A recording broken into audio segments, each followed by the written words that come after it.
Good evening time, everybody. I'll probably just leave this video private, so I'm not going to go into a big ordeal. This is for a buddy of mine. All your Tims are in good shape. All your bounce resistors are in good shape. There's nothing wrong with this amp, by the way. So, I'm going to make a quick video showing you that.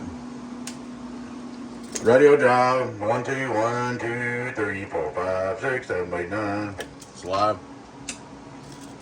Driven, let's see. Hello, put 389 pick in it. 395, it's actually doing more than what it did was new. Hello, worldwide, worldwide, worldwide, worldwide, worldwide, worldwide. On the bird, 5,000 watt slug PDP.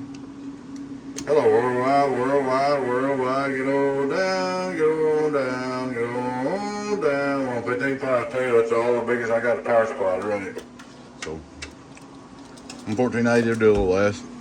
Depends on how you drive it and all that stuff. Just for kicks.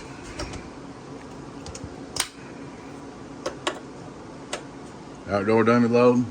Check real life world situation. Hello, worldwide, worldwide, worldwide, worldwide, worldwide, worldwide. On that meter, so. Like I said, it all depends on how you drive it, what meter you got, so forth. But it's all working like it should. We'll get it back together. We'll get it shipped out. It's got a clean bill of health. I said you would have a balance resistor burnt if the transistor was bad. But you know that.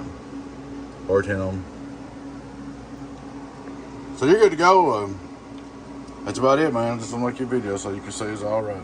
Catch you later.